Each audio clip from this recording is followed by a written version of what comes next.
Uric acid, yes, एक big challenge है आज के डेट में। और इसके बारे में बहुत सारे मिथ हैं। बहुत सारे लोग ये कहते हैं कि यूरिक एसिड अगर आपका बॉडी में ब्लड स्ट्रीम में ज़्यादा है तो उस कंडीशन में आप प्रोटीन को अवॉइड करें, प्रोटीन ना लें। ये कहाँ तक सही है, इसके बारे में हम बात करेंगे। नमस्कार दोस्तों, योगा फाइट हेल्थ में आप सभी का स्वागत है। मैं हूँ भारत भूषण, आपका क्लिनिकल न्यूट्रिशनिस्ट। यूरिक एसिड अगर हमारे शरीर में बढ़ा हुआ है तो हमें प्रोटीन लेना चाहिए या नहीं लेना चाहिए, इस मिथ को तोड़ने के लिए, क्योंकि ये एक बहुत बड़ा भ्रम है कि हमें प्रोटीन नहीं लेना चाहिए, बट ये स्ट्रेट फॉरवर्ड नहीं कहा जा सकता। तो इसके लिए हमें सबसे पहले ये जानना पड़ेगा कि हमारे शरीर में यूरिक एसिड बनता कैसे है।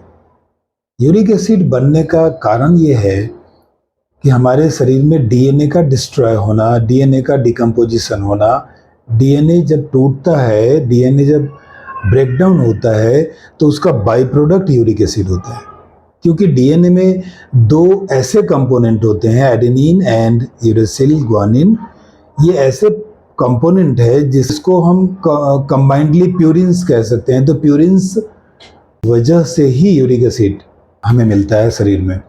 हमारे शरीर में यूरिक एसिड का जो प्रोसेस होता है वो इसी तरीके से होता है। अब प्यूरिन्स जो है बेसिकली डीएनए है, आप ये समझ सकते हैं। तो अब सवाल यह है कि क्या हमें प्रोटीन लेना चाहिए या कम करना चाहिए। तो हम आपके सामने दो डिफरेंट ऑर्गेनाइजेशन का रिसर्च रखूंगा। एक तो Indian medicine national institute of medicine का, और दूसरा university of Rochester medical institute है, जो रिनॉन्ड मेडिकल इंस्टीट्यूट है, उसका भी आपका रिसर्च आपके सामने मैं रख रहा हूँ। वो स्ट्रेट फॉरवर्ड वो कहता है कि यूरिक एसिड का फॉर्मेशन होता ही है प्यूरिन्स के डिकम्पोजिशन से। तो प्रोटीन को क्यों मना करते हैं? डॉक्टर्स भी कई बार स्ट्रेट फॉरवर्ड मना करते हैं। अगर यूरिक एसिड आपके शरीर में है तो डॉक्टर स्ट्रेट फॉरवर्ड ये कह देते हैं कि आपको प्रोटीन नहीं लेना, कम लेना, या थोड़ा कंट्रोल कीजिए, वगैरह वगैरह, ये सब बातें होती है। तो पूरे सोसाइटी में मिथ फैला हुआ कि प्रोटीन नहीं लेना है। तो मैं आपको बता दूं कि उसमें जो एनिमल प्रोटीन सोर्सेस हैं, लाइक मिल्क है, फिशेस है, मीट है, ये सब ऐसे सोर्सेस हैं जिसमें प्यूरिन्स का अमाउंट ज़्यादा होता है, प्यूरिन्स उसमें प्रेजेंट होते हैं। तो अगर हम वो लेते हैं और ऑलरेडी हमारा शरीर प्यूरिन्स के डिकम्पोजिशन से यूरिक एसिड बना रहा है और हम प्यूरिन्स का अमाउंट को बढ़ा रहे हैं, तो ऑब्वियसली उसके यूरिक एसिड का बढ़ने का चांस बढ़ जाता है, क्योंकि यूरिक एसिड फ्लश आउट सही से नहीं हो पा रहा है। यूरिक एसिड के ब्लड किसी ऑर्गन, किसी बॉडी पार्ट में डिकम्पोज होना, ये सब दो फैक्टर पे डिपेंड करता है। पहला फैक्टर, हमारा शरीर प्यूरिन्स को डिकम्पोज करके यूरिक एसिड बनाता है, कितना अमाउंट में बनाता है। दूसरा फैक्टर, हमारा किडनी कितना फंक्शन करता है। अगर ज़्यादा अमाउंट में बनेगा तो किडनी पर प्रेशर ज़्यादा पड़ेगा, धीरे धीरे किडनी का फंक्शन रिड्यूस होगा। तो अगर थोड़ा भी बाई प्रोडक्ट बना यूरिक एसिड तो हमारे ब्लड स्ट्रीम में वो दिखेगा, और कहीं भी वो डिपॉजिट हो गया, अगर लीवर में डिपॉजिट हो गया तो लीवर को डैमेज करेगा, अगर पैनक्रियाज में डिपॉजिट हुआ तो पैनक्रियाज को, जॉइंट्स में डिपॉजिट हुआ तो जॉइंट्स को डिस्ट्रॉय करेगा। इवन यूरिक एसिड के बढ़ने की वजह से कैंसर और हाइपोथायराइडिज्म जैसे एबनॉर्मलिटीज भी हो सकती है, ऐसी प्रॉब्लम भी हो सकती है। तो हमें क्या करना चाहिए इस कंडीशन में? हमें एनिमल प्रोटीन को स्टॉप कर देना चाहिए। एनिमल सोर्स ऑफ प्रोटीन जितना कम ले सके उतना कम ले।